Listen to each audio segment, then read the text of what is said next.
We are the One Story Podcast. We believe in the power of a story. Everyone has a story, and that story is meaningful.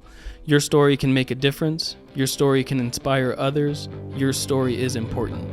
At the same time, ultimately, everyone's story is a part of one story, the big God story. It's not what you said.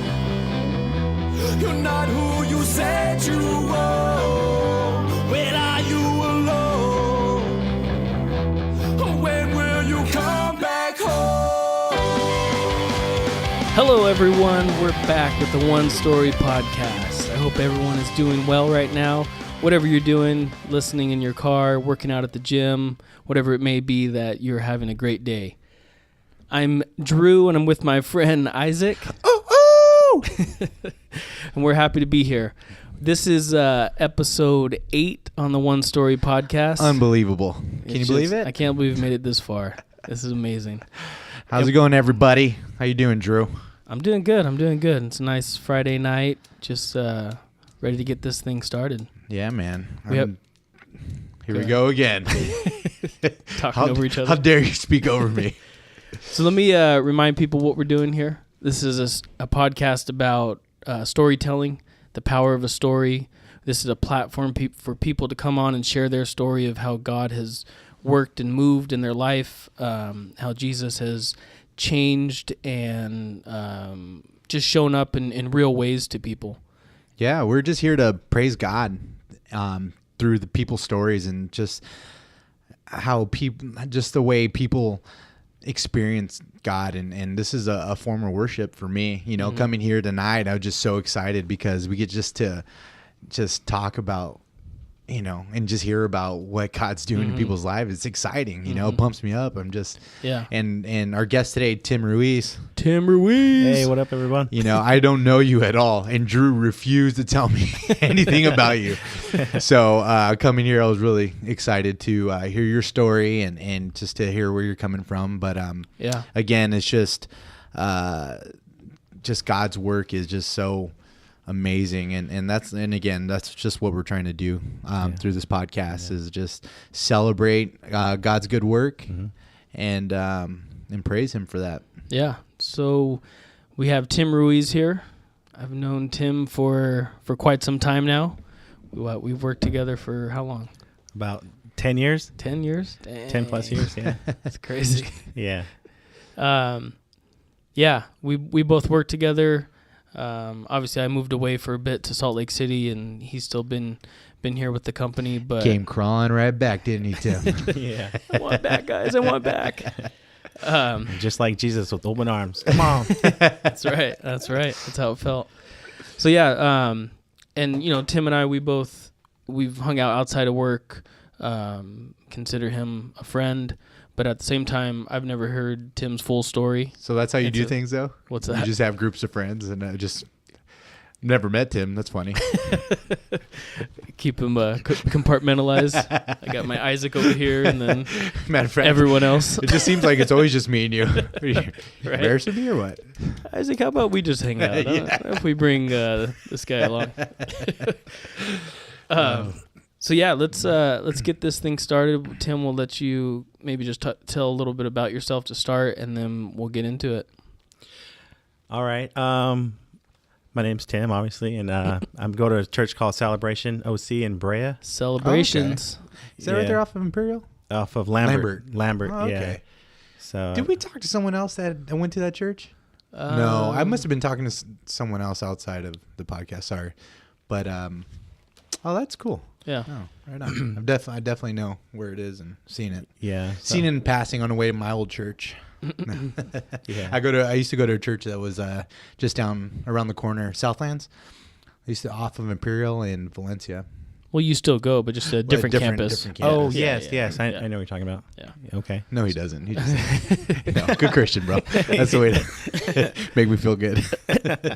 No, yeah. So you're at Celebrations. Yeah, I'm at Celebration. I'm the youth leader there for the high school ministry. Oh, really? That's awesome. Yeah. So I've been doing that for about over a year now. Cool. How long have you been over there at that church? Almost about 2 years now. Oh, really? Yeah, 2 years. Yeah. Moved up real quick. Yeah. Talking to the right people. Mm-hmm. Jump in head first. So yeah, but I'm from Orange County. I'm been in Orange County for about more than 2/3 of my life, and What about that first third? that first third, wow, I can't even tell you where those places were. Yeah, I grew up all over. Came from a divorced home. I got 4 brothers. Oh wow. Where do you fall in? The second to the youngest. Okay, Second so you're in the to- middle. Yeah, so Yeah. there's Hashtag middle child. yeah. Yeah. Me too, man. Don't worry, I got problems, bro. I got problems. But yeah, the first third of my life was a little rough. It all started, within those first couple of years. But divorced at a very young age from my parents, and from moving place to place, different schools constantly. With your mom? Actually, a little bit with my mom, but mostly my father. To be honest with you, interesting. That's different. It is, and the reason is because my father wanted to take us away and have a. He literally took us to Arizona for a short amount of time to go to school out there. He had everything all planned out. So he basically kidnapped us. Really? Yeah. You know what's funny? I was in a joke. I was going to say that Yeah. that would have been an Amber Alert for those nowadays. That's a real But, thing, huh? So it really yeah, happened. he really wanted to be with us, and he just loved us so much. Like every other parent will just love their kids. He just wanted to be with us, and Was that all 4 of you guys? all 5 of us. Oh, 5. Yeah, Yeah. they're all 5 of us, and Oh yeah, you had 4 brothers. we were out there for a while. I just realized. I thought you were one of 4. You're one of 5. Yeah, 1 of 5. Yeah. Oh wow. Yeah, 1 of 5. So And it's all boys. all boys. Dang. Yeah. So It must have been rowdy. yeah, my mom and I were just talking about that, and she was saying how she had all of us at 26. By She had the all 5 age of- boys. Yeah, By 26. 26 years old. Dang. Yeah. Where do the ages? The oldest is 36, and then there's 35, 34. I'm 31, and then my younger brother is 28. Yeah. Oh, so your parents are getting busy. Dude. Yeah. Mexican style. Exactly. Shout out. I know. Yeah. Hashtag Mexican style. Yeah. So, I was just kind of just being, I was just doing whatever I was told to do, go out and just, be with my father. And he just wanted to raise us, and we were out in Arizona for about a year, and, we moved back, and my mom was able to, she found us at my uncle's house. But what's so cool Your about my mom mother, didn't even know where you guys were. she had no clue. What? Wow. Yeah. But when she did, the cops came and, they took us all, and, but she never pressed charges on my dad, which is, she just knew the love my And dad this had is for a us. year. About a year from Arizona. Yeah. So, do you know what your mom was going through? I had at no that clue, time? man. I have no You're clue. like, I don't know. I don't want to know. Like I was staying That's with tough, I was man. I staying with couldn't imagine. uncles and aunts, and I was just remember like riding my bike up and down the street, and I can see picture like a woman driving by that looked like my mother, and I remember chasing after that car and like that's my mom. Like I always remember like my mom always looking for us, and Oh my god. yeah. And I said, dude, I think I saw mom. He's like, yeah, but she doesn't know where we're at. I'm just like, what? Like, Wait, so this never came up when you guys were at school, or no. did your dad tell you like this is? It kind from what I remember, it kind of sounds like those things were kind of brainwashed, because my dad wanted to keep us, he didn't want to give us up to my mom, and not that he didn't really care for my mom, but he just wanted to raise us. My mom was seeing somebody else, and for whatever reason we didn't need a stepdad. He wanted to be the father of our lives. So how old were you when you got back with your mom? I got back with my mom like when 3rd grade. Okay. So I was about I 9, can't even know. 8 or 9. Yeah, whatever that is. 3rd grade. Yeah. So, yeah, it was pretty rough, man. And then ever since then, I've been living with my mom, and all of your brothers. but except for my oldest brother, he stayed was with already your at that age. He was already wanting to be with my father. He had his own decision to live with my dad. So he was with them quite a bit, actually, his whole life. Okay. And so we moved back with my mom. She was already living in Orange County. She was already dating my stepdad, who is she's married to now. And just act like nothing ever happened, and she still let us see him, and had the summer times and all that, vacations with him and stuff like that. So it was pretty cool. So they try to. They just kind of kept on going. Yeah. Keep it That as seems traumatic, or it seems Yeah, listening from the outside in seems pretty like crazy. That's crazy. Yeah. But then it sounded like they were at least tried to give some kind of stability to you guys, so it didn't feel. Mhm. You know, you had your mom, you had your dad, and you can still have your relationships with both of them. Mhm. Yeah. So, but yeah, there was good times too. You know, we had, you know, we grew up going somewhat to church. You know, we were going to Victory Outreach, and I remember we were just living right behind there, behind that church, and we used to just walk to church. And what city was this? That was in, I want to say, the city of Puente. Oh, okay. Yeah, there was Okay. the main church that was out there. Oh, okay. Yeah, Is it still there?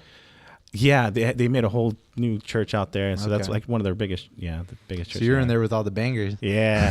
Victory Outreach. I fit in, you know what I mean? I just fit in. But yeah, no part of And history that- of that. And that's where you were living? Yeah. We stood Puente? there for a La while. Puente. Yeah, we stood there for a little bit. I mean, I can think about my childhood. There was a time that I remember being there for quite a bit. So yeah, going to church there, you know, I remember the good times, you know. But So, was this the first time you guys were going to church, or were you guys going to church prior? to honestly, that time is the only time I remember going to church. I remember playing on the baseball team with the church and stuff like that. And Who was initiated that? Your mom or your stepdad? I have no, that was my dad and my mom. Oh, at the I'm time. sorry. Yeah. I'm sorry. Okay. So you know what? I want to say it was my mom, but you know, majority of my family that were around at the time were my dad's side of the family. My mom's family is up in the up north, so. Okay. Sanger, right? Yeah, Sanger and Fresno. Yeah, they're Shout all out up to there. Sanger. Yeah. I got family on my mom's side that lives up in Sanger. So is that It's funny, is that who's listening? Well, it could be, I guess. Probably not. We were looking at our stats for our podcast, and you can see like where people are listening from. Oh wow. Yeah, different And cities. they were like the number one city was San Jose. San Jose. area. Yeah, we're we're like, like- I don't know anybody from San Jose. So those of you that are in San Jose, shout out to you. And No, thanks for listening. for We don't know those- who you are. Yeah, but for those of you who are not listening, I can tell because I know what cities are listening or not. You know who you are. Yeah. Yeah. Actually, if they're not listening, they wouldn't even know that I'm saying Well, that. So right, I guess yeah. it doesn't matter. Yeah. Okay. Glad you figured that out on your own. That's, All right. sorry. So back to the cut. mm. Tim is, you guys are in Puente. When did you move to La Habra? Well, there was a separation between my parents at the time after that. And then, you know, wherever my dad took us at the time, yeah, we were everywhere. I remember my mom probably had went to La Habra already. She actually stayed with her in-law over here in Whittier. And then from there, they came to La Habra. Mm-hmm. But as far as that, like when we were with our dad, you know, we were just kind of going on whenever he had us. And it was just so cool because, you know, like I said, my dad would do anything to take care of us. And I remember just going from like literally a shelter home to a church home to literally my dad would end up meeting somebody on the street. And next thing you know, we were staying at this lady's house, all Wow. 5 of us. And then just like, you know what I mean? Yeah. But no matter where we went, there was always a roof over our head. Huh. And, Wow. and I remember those times, man. I remember, you know, just carrying some bags from going from bus to bus and, you know, catching on the, you know, next place. And man. this was just because, obviously he was trying to get you guys away from. That's exactly what it was, man. He just, But he didn't have a plan. he didn't. No, he didn't. Until we went to Arizona, he had stuff figured out. He had a job. He had a home for us and stuff. Oh, like so that. this was prior. Okay, yeah, okay. yeah. So it was just Man. crazy. And how old were you? You were 8 or 9? I was younger than that because I think- I got back when I was Okay, about 8, okay, 9. okay. Yeah. So But you remember. I Really remember- well. Yeah. There was a lot childhood memories. I remember a lot about my father. Oh man. So, but yeah, after all that, you know, like I mentioned, we came back to my mother's house and we just had, you know, some visiting, you know, options throughout the year with my father, you know. And so, yeah, after doing that, you know, I ended up losing my father in 99. He battled addiction. And that was one of the main things that, you know, my mom stopped coming to church because, you know, she was faithfully going to church. And, you know, my dad would actually leave and then actually go get high and come back into church. So, you know, after all this happened, you know, like my mom would be like, you know, how can I be so into this God and you're letting this happen to my husband? So she actually, that was her way of kind of separating herself from God. So it kind of kept us away from it. So yeah, we lost our father in '99, And you're old at this time. I was 12. It was 2 days before my birthday. Wow, man. Yeah. And you weren't with him though. You found out. Yeah, I found out. Yeah. So yeah, he had passed away. What was his name? Greg. Greg. Yeah, Greg. He was passed away at 36. Oh, he's a young man. Yeah. Ah, man. So yeah, after that, man, it was just we're just kind of living the life with my mom and my stepdad, and there was a lot of conflict between my older brothers and my mom because of what they knew that me and my younger brother didn't know. You know what I mean? As far as so they didn't tell you why. Oh no, and from this day on, I still don't want to know why a lot of the stuff happened, because one is like I knew what my dad did to take care of us, no matter what he did. So I can't take away from that. Whatever he was addicted to or whatever he had. That was the battle that he was fighting. Yeah. So whatever they say, and like there'd be times when my brothers would be drinking in past. Yeah, I would always tell stories about my dad, and I'd kind of just walk away. So Well, you know what? That's what's awesome about God, is that He loves us no matter where we're at. His love is constant. It never changes, no matter what we're doing. He loves us the same. So your dad was. I'm sure God's taking care of him, man. Yeah. So it was. So that had been a pretty Yeah, changing point in your life, or definitely. a huge impact. I'm Yeah, sure. it's because I'm as a younger sibling, I'm thinking like my brothers don't like my stepdad, so I'm not gonna like this guy. You know what I mean? I wanted to do what they were doing, and they were like my mentors, because I lost my father at 12, and my oldest brother was like a father figure to me. So whatever he did, I was always doing what they did. And that wasn't the best thing, but from as a younger kid, all you wanted to do was be like your older brother. For sure. And with me, I had 3 older ones, so it was like, You're like, today I want to be like you. Yeah. So that was that, and just kind of growing up in La Habra, and just kind of doing like a normal, or seemed to be normal at the time, life, but yeah, man, and just by then, and going into high school and stuff like that, and kind of had the same group of friends from being young. Do you play sports and stuff? Yeah, I did. I did never in school. Outside of school, I did. Yeah. Never really was a part of it. But yeah, outside of school, I had all my we'll play soccer and stuff like that. So it was cool. I had a couple years of playing soccer and baseball. So Right. I stunk at baseball. Baseball's boring, anyways. It's not a real sport. yeah. True. We don't have any more listeners. So high school, what was that like for you? Oh man, that was rough. Yeah. Yeah, that was really rough, because I believe at that age where you want to be a part of something, and I know at that age I wanted to actually live a good life, man. I actually always knew about God, and about being, just being that, I wanted to have a healthy relationship, and do the whole like get married and have kids type thing, and go to church. Like that's always been in the back of my head. And that was coming from just the time that you spent at Victory?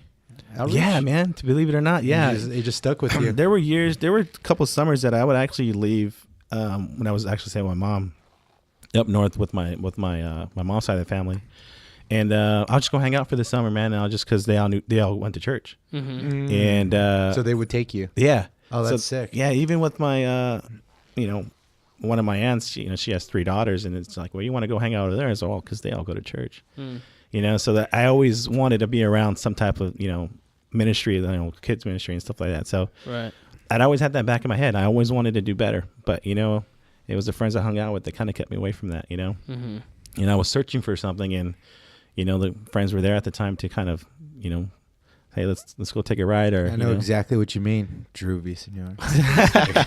Yeah, man. So, But I mean, ultimately, they're the decisions that you make.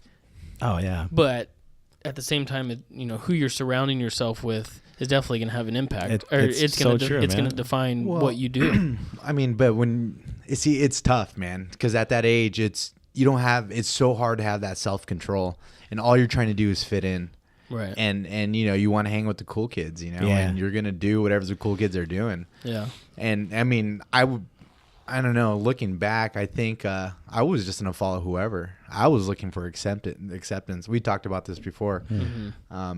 And Drew was a cool kid, so I followed him. And, I did hear that, but Tim but was like, yeah, that's not true.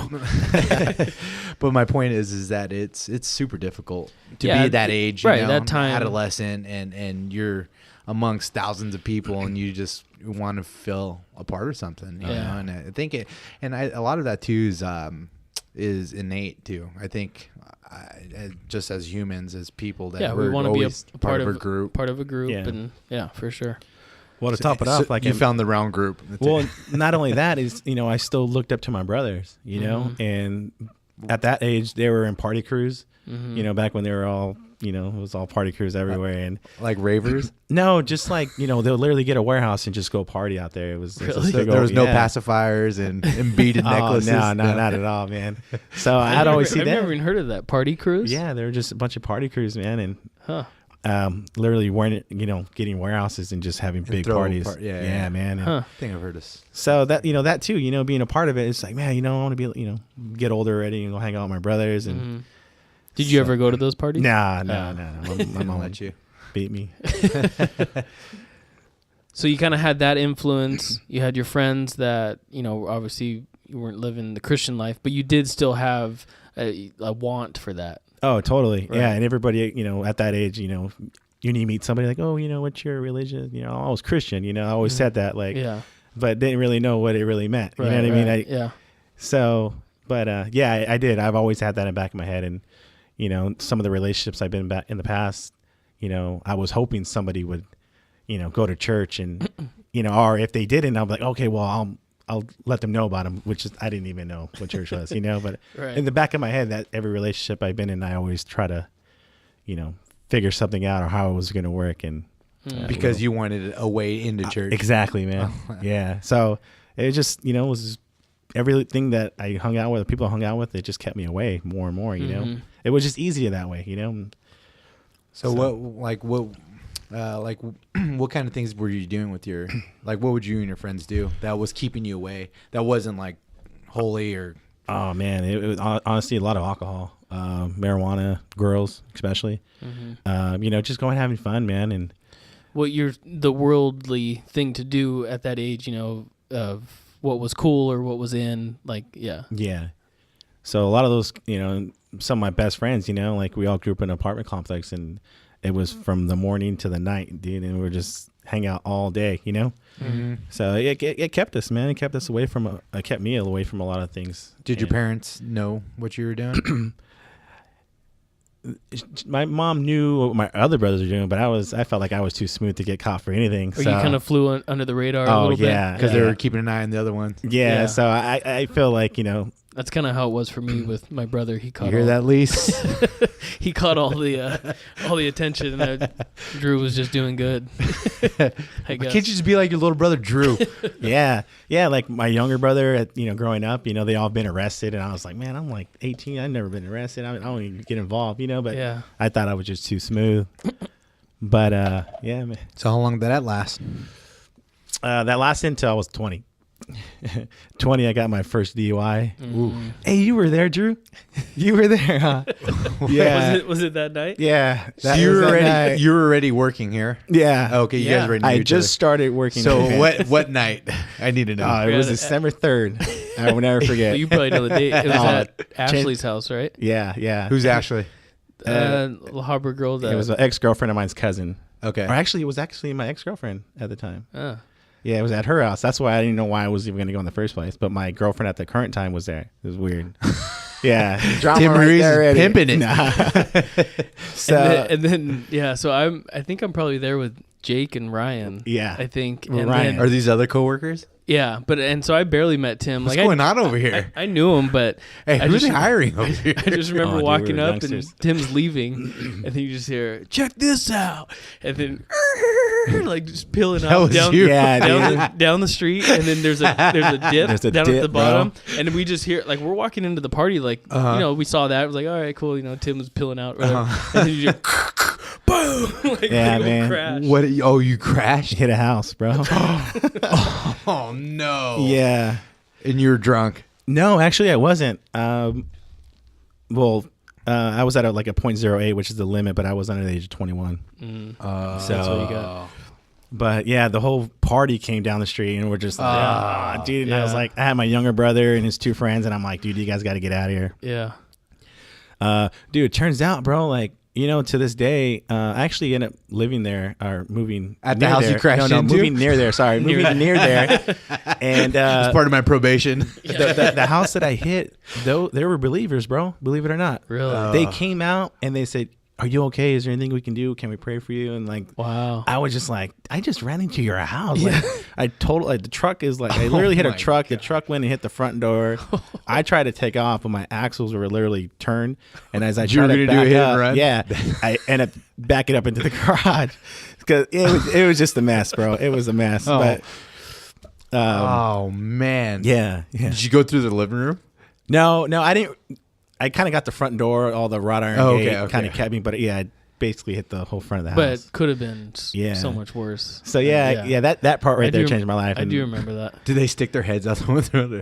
Are you okay? We can't crazy. get to the front door. Yeah. So. Oh, Andrew, what were you thinking? Well, we ran down there to like see if everything was all right, and it looked like it was all right, and then went back to the party and party. A good friend, Drew. Yeah, real cool. I mean, I barely knew him. Like, I'll see you at work on Monday. Like, I don't know. Yeah, it's all right. I'll tell. Funny, man. I was going to say I'll tell Jeff. I forgot about that. Yeah. What's up, Jeff? That's when I knew I was kind of getting carried away, though.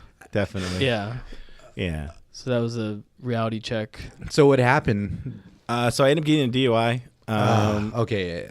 Yeah, and from there, it's kind of where it all started, and that was, I thought, was the lowest part of my life, but not even close.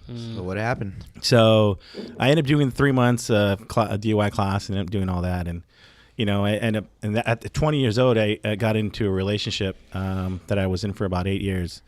And that relationship was something where I felt like, you know, I'm finally a part of something. You know, I felt like, you know, oh, this is it, you know, and I spent 8 years with my life with her, and you know, it was a party relationship. You know, we went from San Diego to Hollywood, and it was just like Vegas, and it was everything you can think of. Dang, Tim Ruiz got down. Yeah, man. So it was just a huge party scene. You know what I mean? And every weekend we literally work Monday through Friday just for the weekend. No wonder why you and Drew hung out so much. Yeah. Well, yeah. I mean, seriously. No wonder why I wasn't involved.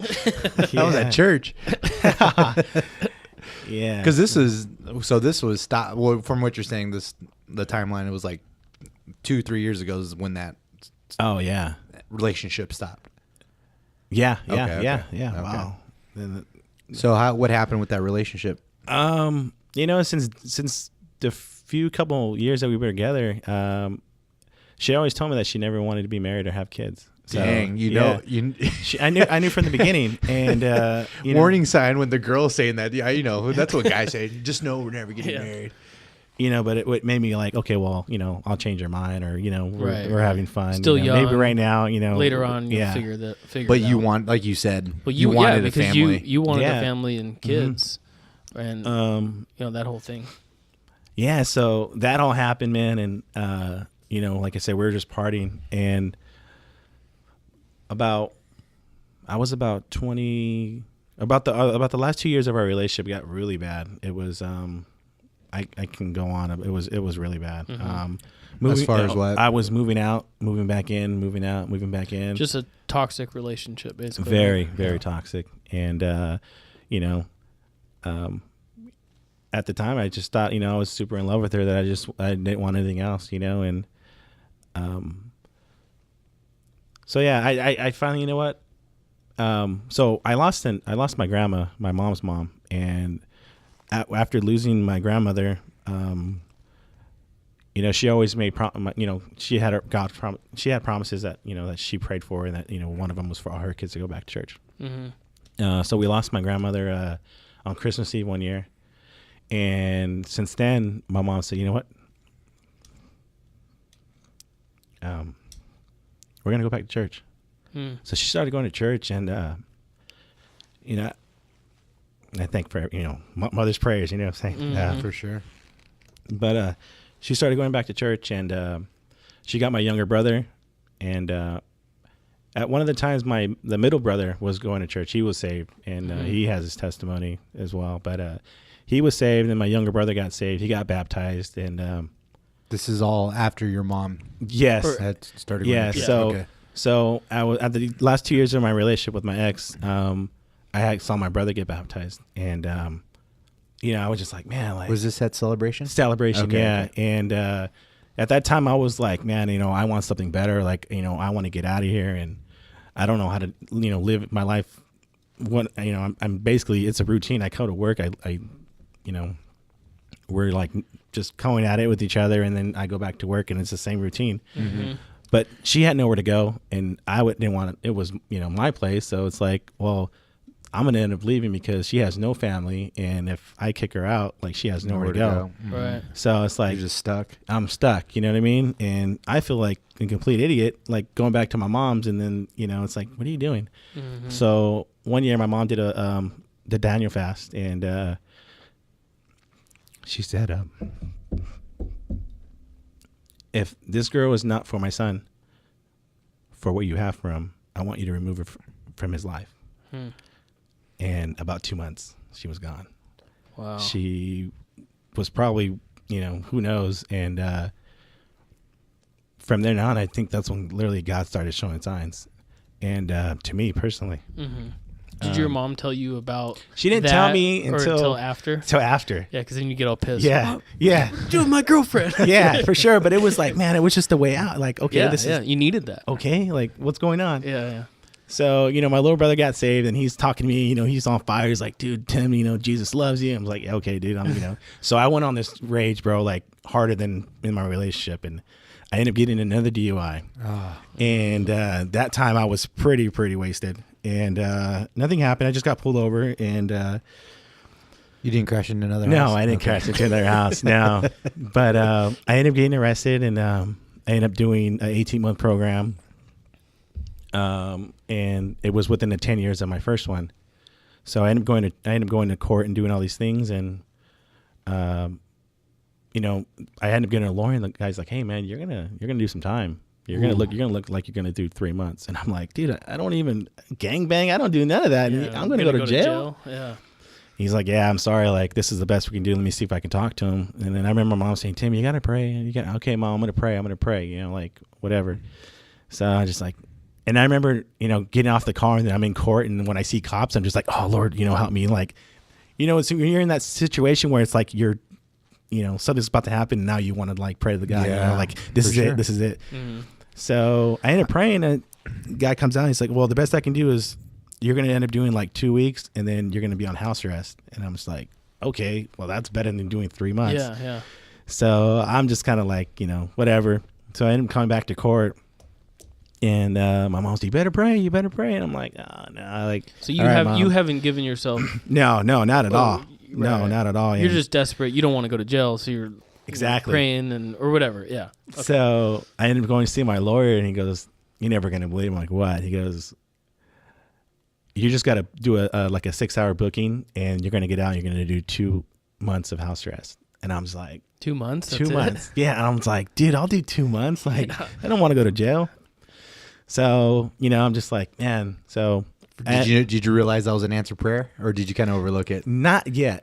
Cause I was still kind of like, okay, well this, yeah, cool. I got off. So then I started doing what everybody else do, was just kind of go out and just keep drinking again, and but just at home. Yeah. Just at home. Not too much. I wasn't driving. That's when Lyft was around, Uber started coming around. So I started using them. Weren't you on house arrest? Well, that was before I had to do it. So I had a couple months before I was going to do it. Okay. Dang, so you just kept at it. So go hard. I ended up doing house arrest, and I ended up getting off on a good term. So I ended up doing 1 month. But at that moment is when I really thought when I hit rock bottom, because I had a blower in my car. I had an ankle bracelet around. I literally had a blower in my room, and it would go off about 10 to 12 times a day. I couldn't eat some foods. I couldn't be around anything basically because it would sense alcohol off me. I couldn't use like no shaving cream. I couldn't use cologne or anything that could have detected it to go off. Louise. Yeah. So, you know, this So thing you're will telling wake me me you up. really smelled at the time. Nah. And like, yeah, it says, you know, so it was like, I'm sitting in my room with You're the ankle bracelet and I'm just like, there's got to be something better than Like, this. what am I doing Right. here? You know what I mean? Like, For sure. Because you're only, what, 28, 29 years old? Yeah. At that time? Yeah. And you're just like, But not only that, that you're not free. You're not, you know, Right. you Yeah. can't just, you know, like you're saying, you can't even shave. Like you Yeah. have to literally pay attention to every little thing you're doing, and it's just, it's Yeah. like, yeah, this is ridiculous. Yeah, I Yeah. can imagine that would have been super frustrating. Yeah. So, and you know, everyone's gone out of the house and I'm just stuck there and I can't even leave. Talk about taking a long, hard look in the mirror. yeah, seriously. Yeah. You know, and so, you know, I was, you know, had a lot of time to think, you know, it's like, you know, what am I doing in my life? You know, like, and thoughts started coming into me and thinking like, you know, I got to find somebody. I got to find a girl, you know, someone that I got to, you know, go to church, you know, like do all that. So that started crossing my mind, you know. I need a I can't go to church until I get No, a but you know what I girlfriend. mean? Like I needed Yeah. something to like keep me going, you know what I Right. mean? And I didn't have no friends that were doing it. So Right. like, you know, what am I doing? My brother did, but you know, Still different. it was my younger brother. You know Yeah. what I mean? It's like, nah, I'm your older brother. You He's know what not I mean? cool. He's a dork. And I still beat you up. yeah, nah, he's a little big now. Yes. So yeah, I remember him coming to me, and I was at work. He works with me as well, and he goes, "Hey Tim, like just come to church." I'm like, "Yeah, whatever." You're like, "Okay, we'll see what's up." And he goes, "Well, if God called you right now, you have two phones. If God called you right now, you're not going to pick up." And I remember like thinking like, he's like, "Well, if you don't pick up, he's going to call your other phone." And I'm just like, "Yeah, well, maybe later," you know. So I started coming around. I started partying Friday, Saturdays, and I was going to church. And then, you know, I was just kind of like, okay, this is kind of cool, you know. I was thinking, I'm going to kind of do church here with my mom, learn it. And I was thinking about going to another church, you know, where there was a lot more younger crowd, you know, for me to go, you know. And Find someone. yeah. Sorry, I'm just thinking about Zoolander. Why? When he God, he gets, is that you? sorry, So, I'm ridiculous. yeah, man. So, you know, God was definitely working at that time because I was feeling things where I was like, okay, and mind you, this is not even 2 years ago, about 2 years ago. Right. And, you know, God's doing things in my life and I'm literally trying to like, no, that can't be God. No, but can't be any reason why it would be something else. And I knew it was him, but I was like freaking myself out. Like he was doing things where I'm like, God, like that had to be you. Like you are real. We need an example. Oh man. Well, first off, the whole ankle bracelet, you know what I mean? That right there was, you know, being on 2 months, like, man, they were charging me $700 a week.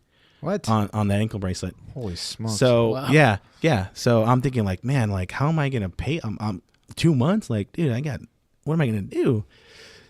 And then next thing you know, this guy, my lawyer's like, my lawyer's like, you're gonna be off next week on good terms. And I'm just like, okay, cool. 1 month, yeah. Like, man, you know, thank you. Like, you know, I'm just stoked about that. And my mom's just like, oh, praise God. You know, I'm just like, you know, and then you start seeing all these things happening, you know, like around the world. And my mom's like, yeah, you better get saved. You know, Jesus is coming. I was like, all right, Mom. Like, I don't want to hear that right now. You know, I'm like, I'm not done partying, you know? You're right. But yeah, she just kept saying that. And so, I started going to church and, but like I said, I was doing Friday, Saturday, and going to church on Sunday, and I was, you know. So you're off house arrest at this point. Yeah, I was off house but you're arrest going already. to church. Yeah. Okay, that's how Catholics do it. Come on. Oh my gosh. So, yeah, man, and I was looking for something, bro. Something that I didn't even know. I just needed something, and I know God was just calling on me. Like a sign? Oh, You yeah. were looking for a sign? And God is, you know, basically I was going to church, and you know, every week I was like, oh man, like I felt like God was speaking to me. Like, how did he know? Like, you know, Pastor was just literally speaking to my heart. Like, for sure, that doesn't. Maybe that was just coincidence. Yeah.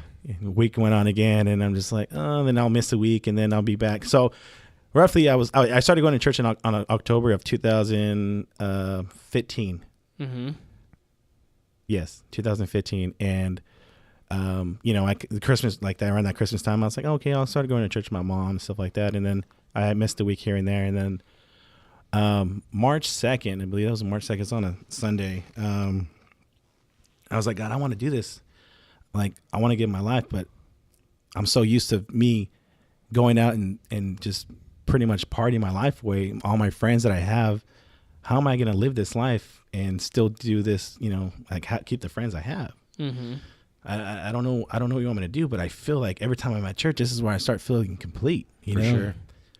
That's sick. So I'm just like, whatever. Like, I'm just going to keep going to church. And, the altar calls, hey, you want to give your life to Jesus? And I remember my arm just like, nah, maybe next week. Yeah, they would say, I'm going to go next week. Go ahead, everybody shut your eyes. And if you want, to give your life, raise your hand.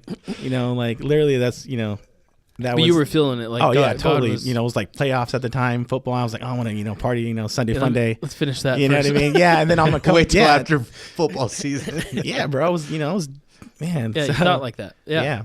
So I was kind of, a month went by and so forth, and yeah, one day, I was partied Saturday night, came to church, and pastor did the altar call and was like, hey man, like, you want to give your life to Jesus? And I was like, remember that day? It was like yesterday. And I didn't raise my hand. And I said, okay, well, he never calls it twice, so whatever. And he goes, something just told me that. I just felt God tell me that somebody asked for a second chance. Holy smokes. Holy smokes. Holy smokes. Bro, I kid you not. I just ran straight to the altar. Wow. And my brother, my mom, dude, I just felt like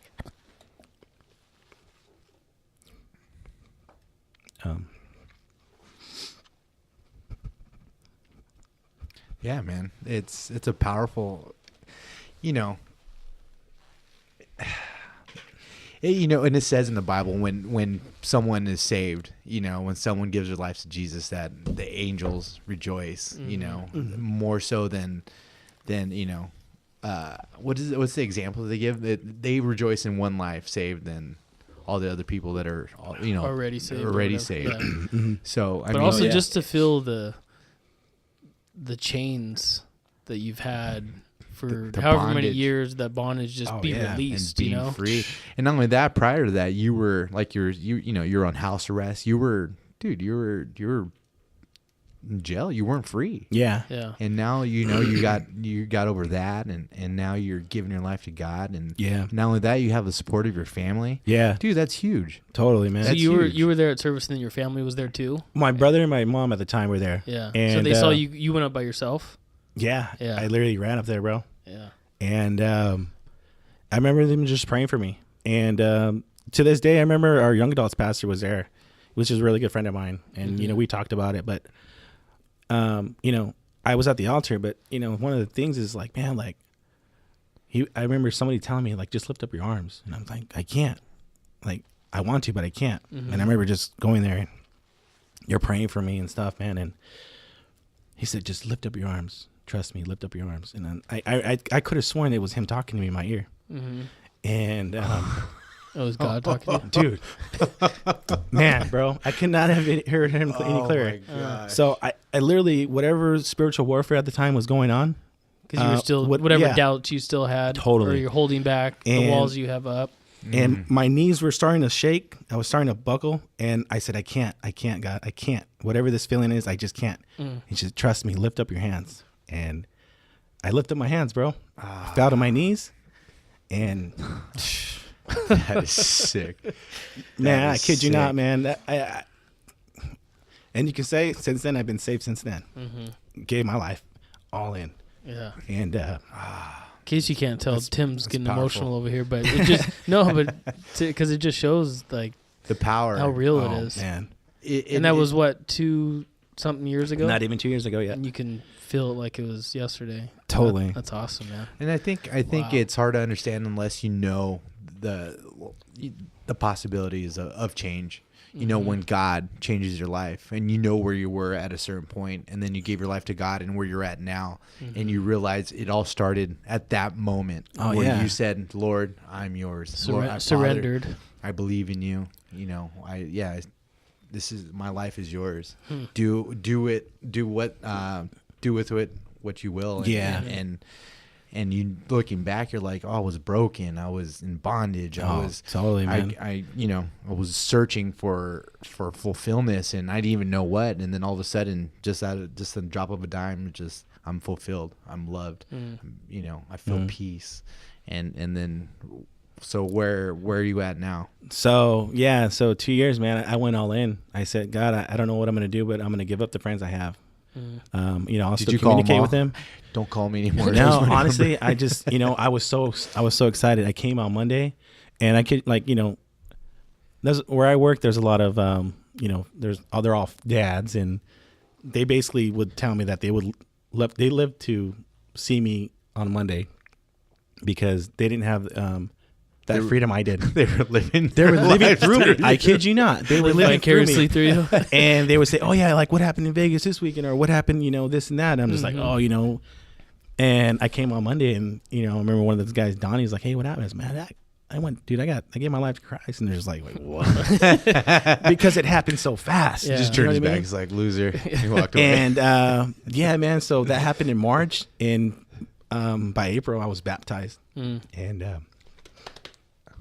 yeah, man. And like I said, I went all in. I said, God, I don't know what I'm going to do, but he gave me some good friends from church to do life with. And, it was a lot easy. It was so easy just to kind of like, you know what, I'm going to, Where you thought maybe before it was going to be hard to lose friends or lose a certain lifestyle that you're living, or but then now look what God has for you. He had it all planned out. Yeah, for sure. He had it all planned out, and he said, you just had to take that step. I had to put your hands up. Exactly. That's awesome. So, yeah, man, I met some cool people at church that I'm still friends with. That we're still doing life together, and and it's so true. You can't do this walk alone. And we just need, each other to encourage one another to pick us up when we, because we're still not perfect. You know what I mean? Yeah, but it's in Christ it's still a struggle. Yeah. Even Speak on this for yourselves. So, but it's a lot easier, through difficult times, and so, yeah, man, I went all in, and, I started getting connected. I started reading the word. I started, hanging out with my mom a lot more, just kind of, and then, yeah, man, what I went in looking for, kind of, just kind of know church to kind of, figure something out, I heard God tell me, because I was actually going to my mom's church to kind of go somewhere else, but I wanted to learn church, and God spoke to me, says, no, this is your home church. You ain't going anywhere. So I was like, okay, all right. So this is my home church. So like, where do I start? Like, I got to get myself connected, and I was there at church every single day. I do a lot of remodeling. So I just, got good with the pastor, and he's like, hey, we need this fixed. And I was like, whatever, just buy the material, I'll do it. So I just started working in the church, man. I started giving everything I had, just getting the church where it looks now, and started going to conferences. I started really, getting in small groups, getting connected with people, and you were seeking God with everything you had. And since April, that October, I got prophesied over at a conference out in the crowd. And, he said, look, you're a man of God. You're going to have the gift of healing. You're going to preach. He just started speaking life to me. I stood up, and I was like, dude, I'm receiving everything you give to me. And, he literally prophesied over my life, man. And, so have you prayed over anybody have you prayed over people for healing and have them healed yet? I do pray for healing over people. But right now I just feel like, I'm not physically there yet.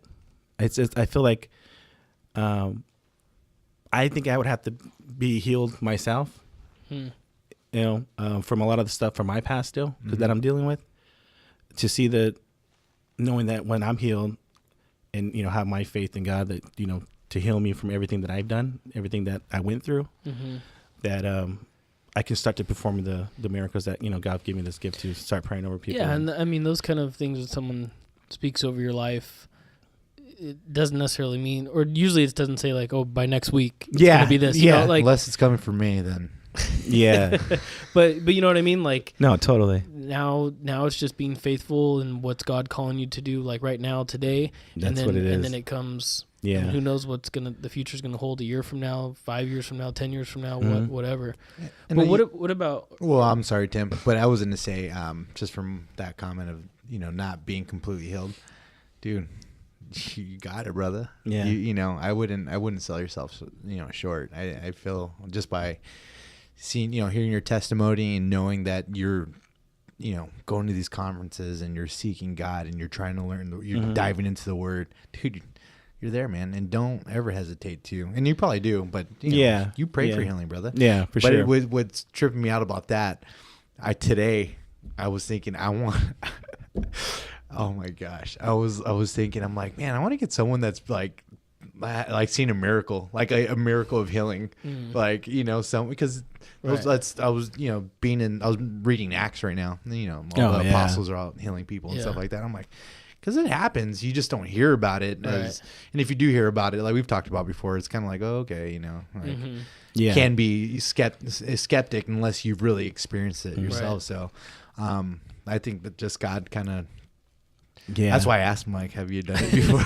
No. And if I do, God gets all the glory. You know? For sure. Yeah. And for sure, don't be like me. I healed him. I healed that guy. Yeah. But it's true. I mean, it's a good point. It's only through the grace of God that we're able to do anything. Totally. In him, you know what I mean? Whether it's teaching, getting up and talking in front of someone, praying for healing for someone, prophesying over someone. It's through the grace of God that's even possible. So it should never point to ourselves. Yeah, for sure. But what do you were telling me you help out with the youth? Yeah. And then so I got really involved with the high school ministry just because at that age I felt like, that's where I wanted to choose something at that age. Where I'm like, and I feel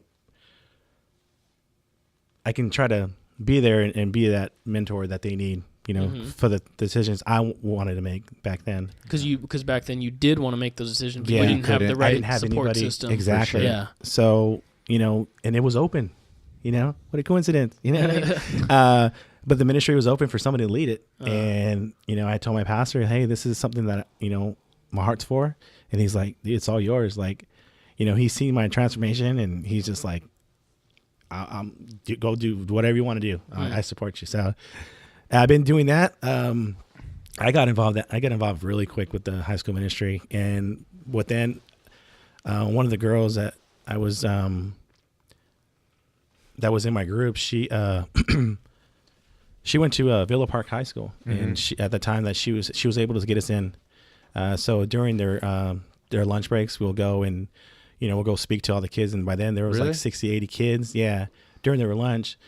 So in order for them to have free pizza or whatever, they have to hear the message, and then they get to eat. That's a good way. So that's a good way to draw them in. Free pizza, and for then sure. Just go out there. Hey, so. dude, anything. It all works, man. Just whatever, Yeah. That's the way you got to do it, because otherwise they might not hear it, because even if it's by accident or for pizza or whatever, they might hear something that's speaking, and they might hear something that you're speaking might speak to them. Yeah. Even if, like we said earlier, even if it's that one person. Yeah, totally. That one person, it's so worth it. Yeah. Just so you're dealing with high school. What's going on in with kids these days? Oh, because man. I hear it's not good. Man, it's nothing like it was when I was in high school, and it breaks my heart, man. Like the stuff they're struggling with. Exactly, and that high school is a little more, I consider it more like these kids, seem, they don't really have the property like some of the other high schools do. They're wealthy, those kids, and from the way I examine, I'm not no one to judge, but from the things I would overhear, and just kind of like, what I see, you know what I mean? It's crazy. Just, I didn't want to say that. It just, everything that I see, man, it's nothing compared to what I went through school. And, I just don't want with what, just the different temptations they have, or just the mentality of.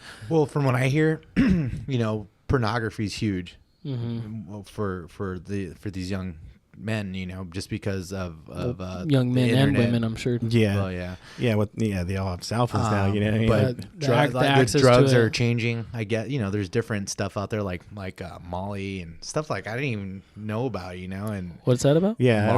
What is that? hold on, I know, guy. Who do you? But No, well, yeah. I mean, and cutting, and you hear all this stuff about suicides. Oh, and just, yeah. it's just stuff that, like you're saying, I don't remember anything like that when we're not like cutting. Like, Yeah. I didn't know well, I'm anybody sure- that did that. Yeah, but I'm sure it was still going on. We just didn't know about it. Yeah, but I mean, but there's a point to what you're saying. I mean, this is only what 10, 15 years us out of high school. So as you're listening It to is this, different. this is Yeah. 2 weeks after there was a shooting in Florida. No, it just happened. 2 Well, weeks. Oh yeah. Wait a second. I got you. Get it together, Sorry. Drew. Sorry. Now everybody knows their secret. Yeah. But yeah, This is yeah. not live. No, but that you think like this kid and like what a monster or whatever, right? And we asked my daughter, like, just my daughter's 5 years old, and we asked her, why do you think this kid did this? And she said, 5-year-old just asked her, why do you think this kid shot all these other kids? And she goes, because he was sad. Wow. Yeah. Dude, oh man, now I'm gonna cry. For a little girl to be so in touch with the way she feels and just Which he probably hit like the deepest core root of what was going on with like, that why- kid, well, or just why would sadness. anybody do that? Why would someone hurt someone else? Because they're sad. 'cause they were and sad. it's true. Yeah. You Yeah. find out that kid had lost his father and his mother. Wow. And it was just him and his brother. He had no family. Wow. He was, and not to make light of what he did, because what he did was Horrible. brutal. Yeah. But the devil was able to get his purpose done through him, through his pain, Right. and in his, in just the things that he was going through, and then these kids that you're dealing with. That's where you come in. Yeah. You're trying to help them and guide them through. you give them another narrative or another option, of like not what's going on or what to do with that Yeah. confusion and Yeah. pain. Because like you were saying, you were trying to fit in. Why? Because myself too. I was lonely. Yeah. You're lonely. You're sad. You're whatever. You're looking Right. for love from my case. Although Drew, I love you. No, although that turned out good, but Drew knows I went through hard times. Yeah. and it was just all because I was hurting. Yeah. And you're just trying to make the pain stop, and so these kids are. But it sounds like you're committed to investing into the youth. Yeah. And because you see the need, and I mean, let's face it, we're not you're not gonna be able to touch all the lives, but that little impact or big impact that it can be, and then that starts spreading like Just to be a shepherd, Yeah. Yeah. Give them an option of a righteous path. Yeah. It's huge, because when you don't know, you don't have any other options. Right. I didn't know. I don't know. I'm not to say I would have gone down, a path of righteousness at that age, but maybe if at least to hear about it. Yeah. Yeah. So I'm doing high school. I do it every Friday, just not today because I'm here. Well, thanks but for we taking the time out for us. We did plan accordingly. Is that a why you were month in giving me the advance. evil eye when I came in? Yeah, I was You're like, like, man, I was looking hoping at this his guy's not watch. going to come. So yeah, we have our youth nights on Friday at the Oh, church. that's cool. What do you guys do? Oh man, so we start at 7. I'll have some music playing around. We'll have a couple icebreakers. What's kind of cool is one of the girls that helps me lead it. She's a very giving person. So am I. So we like to give gift cards like every week. We'll have some icebreakers, some games. We'll like to just give some stuff out. Prizes or Yeah. that kind of thing. And we'll bring food. We'll get food, and I'll share like a 15-20 minute message. And what's cool is that our lives are so busy, but it's like, man, she comes up with the icebreaker games, and I'll come up with my curriculum for the night.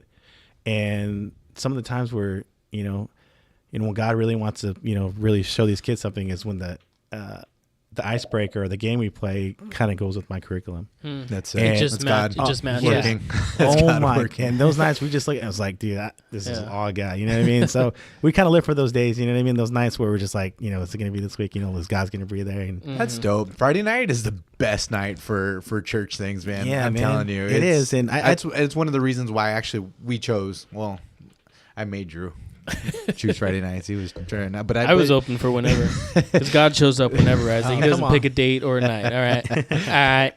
yeah. God wants us here on Friday nights. No, but Friday night, you know, this is the night where we used to. It's a night, like you said, you live for Friday and Saturday night. Yeah. And so at a time in our lives, we would live like, what are we going to do Friday? We're gonna, you know, go party or whatever. Yeah. So when we started this podcast, I told Drew, no, this is a time where we used to go do bad.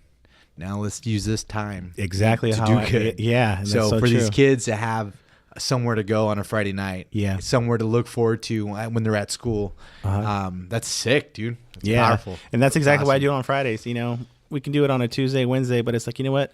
This is one less day these kids can come here than having to be out in the streets or going out party and doing these things. And if I could do it on Saturday, I would. You know what I mean? Just with a lot of other stuff I got going on. But I feel, you know, Friday's a fresh start to something. And if they can be in the house of the Lord, you know, we can change their thoughts for the weekend or what they want to do. Right. And, you know, I'm all for them, man. You know? That's good, man. It's Powerful. powerful. Yeah. Jinx. Jinx. So, but it's cool now, man. I was able to get, you know, I bought like, you know, a bulk of Bibles, and I was able to pass them out to some of the kids that showed up or are showing up weekly. You know, and just to kind of, you know, show them, you know, what this is all about, you know, and it's just not a Sunday day. It's actually a lifestyle, you know, for Yeah. Jesus. And, Yeah. Amen. you know, that's something that I'm trying to figure out myself too, you know, with, you know, just praying about it and asking God to kind of guide me through this, you know, because it's all new to me, you know what I mean? But I know my heart's in it. Right. You know, I know the passion I have for Jesus and what I want to preach to them about. You're doing it, brother. So, In Philippians 2, it says that God cannot fulfill his purpose unless it's through us. yeah. So by you giving your life to God, you're allowing him to expand his kingdom. Yeah. So good stuff. Tim Yeah. Ruiz. Thanks, Powerful, man. brother. Thanks, brother. Yeah. Anything else you wanted to add, or No, man. I just, you know what? No. we gotta wrap this up? No, that's good. I mean, kidding. this is awesome, dude. Awesome story. Like I said, I've known you for a while. Yeah. We kind of hung out together. We weren't, you know, super close all the time, hanging out on the weekends, but we did. I I was laughed at him when he crashed Yeah, in the house. I remember when you moved to Utah, Uh-huh. I was still doing my thing. And then my younger brother went to the branch that you were at to go, you know, train. Oh yeah, And he goes, we talked oh, yeah, about Jesus Tim, a lot. Yeah, he goes, yeah, Tim's saved now. And he's like, what? You're like, what? Tim? Like, no, that guy can't have you saved. Oh yeah, he did tell me when he was told me out there. that. Yeah, so it was kind of cool. I was like, oh yeah, Drew, yeah. You know.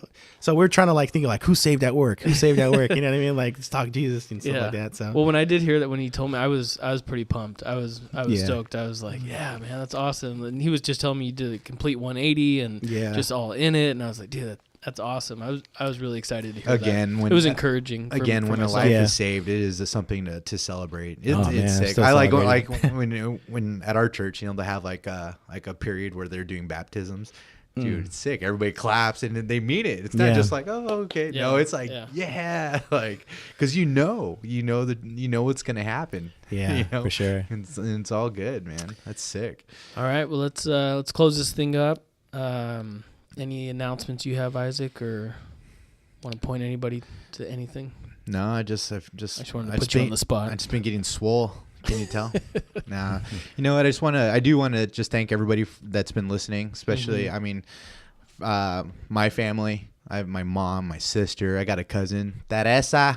Thank you for listening. Hola, familia. No, but all our people that are listening consistently, thank you so much. It Yeah. means a lot. It means a lot to me when I'm checking the stats. Yeah. We don't know exactly who it is, No. but it is cool to see. You can go on our host site, and we were looking at it Because there it's growing. on the map. It is growing. There's someone in Germany that's listening. Oh, yeah. in the Mexico, Philippines. Philippines. Wow, and that's amazing. And we don't know who it is, but whoever you And are, it- keep it going. Yeah, for sure.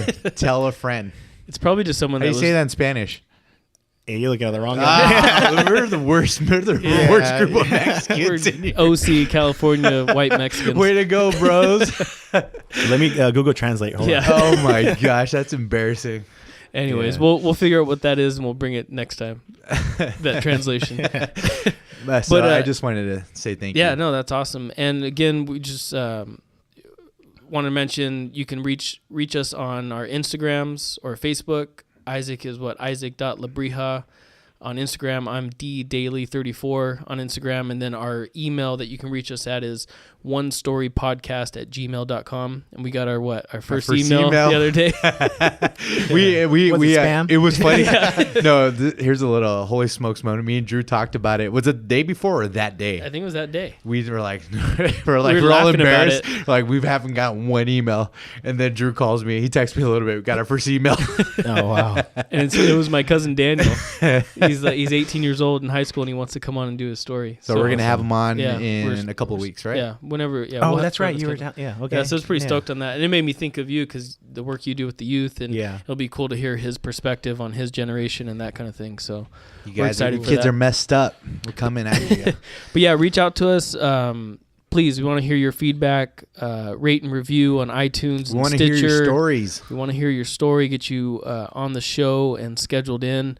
And also, too, if this is like sparking something with you, if you're not a believer, or you haven't been in a while, you haven't been to church, we'd encourage you to find a church.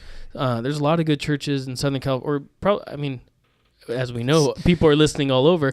There's good churches out there. If you're in the Bay Area, you can go to Celebration. Celebration. Yeah, for sure. And I want to just Friday nights, if you guys know any high school, reach out to either Drew or Isaac, or myself. I'm there on Friday nights, every Friday night. Just to share the gospel and just, I think I'm going to show up. Yeah.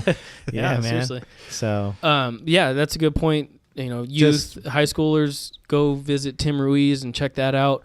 But find a church. If you want a recommendation from us, email us. And I don't know a ton of churches, but I can look it up and I can find out and point you to a good God, Bible believing church is what you want to get into.